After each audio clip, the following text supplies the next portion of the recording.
my name is Aaron Zanganeh, and I am going to show you a version of Historical Conquest I created called Hidden Conquest. You start out the same as you would in a normal game of Historical Conquest with your deck, your draw deck, your land pile, and then you start out with one land face up. And then of course you have your hand of 5 cards and your opponent cannot see. When you play cards, you play them face down, so like this, so your opponent cannot see what they play. Now, if you want to play a card face down and use an ability, you need to show it face up, like with Harriet Tubman. You will need, since it says interrupt, and if you play an interrupt on another player's turn, you will need to prove that it's an interrupt. But then once you're done, you can just put it face down. Now with explorers, what you're going to want to do is, if you want to explore and discover another land, you play it face up, just put it right there, and then you get another land just like that. So now let's figure out how battles are done. So you have all your cards, and your opponent's cards are face down too. And you do not know what your opponent's cards are.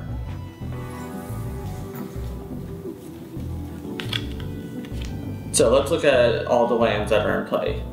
The player 1 has Samoa and Greece in the South Pacific and Europe. Player 2 has Tonga and Alaska. So since Samoa and Tonga are in the same continent, they can attack. So let's say the Samoa player would like to attack Tonga. He declares his intention and both players flip up all their cards.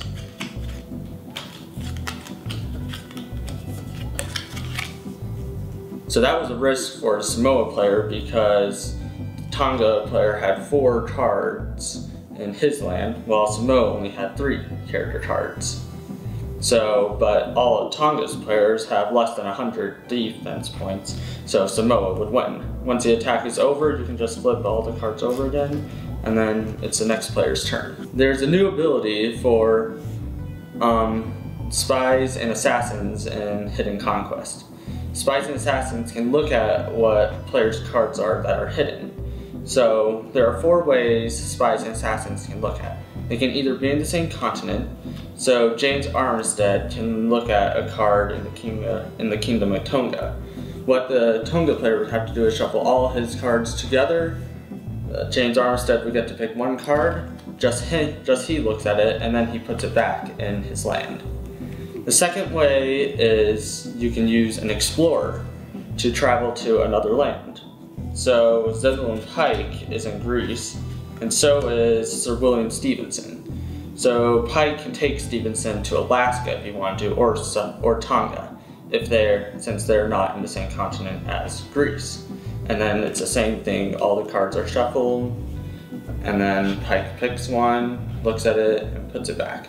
This is all done, by the way, before any cards are played, at the beginning of your turn. The third way is you can look at cards in the active area. So you just pick one of your spies or assassins in any of your countries, and then all the cards in the active area are shuffled, and you may look at one and put it back, just like that. And then the fourth way is if you have any other ability that lets you travel between different continents, such as the shipbuilding card. The shipbuilding card, it says, shipbuilding allows you to transfer any 1 card from one land to another land regardless of different continents. So that means James Armistead, even though he's in Samoa, could travel to Alaska and look at one of their cards. Those are the 4 different ways that spies and assassins can look at another player's cards. Although the only cards that they cannot look at are cards in the draw deck, in the land pile, and in another player's hand. There are a few cards with abilities that could be a little tricky, but I'll show them what to do. The first type of cards are cards with challenge abilities, or duels, like Aaron Burr.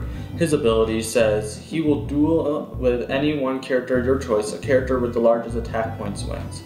So let's say he was played in Samoa, and a turn later the Samoa player wants to use his ability.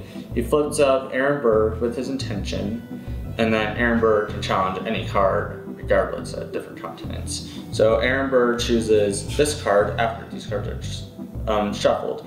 So Philip Sousa and Aaron Burr, they both tally up their attack points. Aaron Burr has 100, Philip Sousa has 40, so Sousa would go in the discard. The second kind of card are confiscation cards, like Lewis Latmere. His card says, Latmere drafts a copy of one of your opponent's technology cards, you gain the same effects as that card. So if the Samoa player plays it here, the Tonga player has to shuffle up only his technology cards, and he only has one, so you don't need to shuffle up anything. And that's Sonar. So Lewis Latmere drafts a copy of that, and now both players use that card. And if you're only playing a two-player game, and if both players have used the same card, then you can just keep the card face up and it won't affect the game. The third and last kind of card is cards like assassinations. These don't necessarily apply to just the assassin card, but to like the Central Intelligence Agency. Its ability is interrupt. You have 10 seconds to discard an opponent's card excluding land, or this card will self-destruct to the discard pile. 10, 9, 8. So when you play that, you can assassinate any card. So that's what assassinations are. You need to shuffle it up in each specific land or the active area, depending on what card you want to kill, and that's how that works. A few more things are, let's say the Tonga player has 5 cards, like that. A land can only have 4 character cards, so the Samoa player might suspect that Tonga is cheating. Although you should not suspect that, because there are other cards, like John J. Pershing, that allow you to have up to 5 cards in your land. Russia and China cards also have the same ability, but there are also aircraft, vessels, and relics. So like this card up here is the Vickers FB5. That's one of the ways how there could be 5 cards in a land and you just don't know it. And one other thing are the extra cards, or the special cards. So special cards are a different color than normal cards. So let's say there's a spy in Alaska, Women Explorer, that wants to spy on Greece. The Greece player would shuffle up his cards and fan them out to the Alaska player. But there's a card that has a different shade, and you can guess what the card is. It's probably something good, so you can either look at that if you want to find out if it's really an awesome card or a not so awesome card, or you can just look at something else. That's just something you might want to consider when you spy. There's the same thing over here if the Samoa player would like to spy on the Tonga's player's active area. So Sonar is a special card from the contest, and these other 2 cards are just normal, so there's a difference.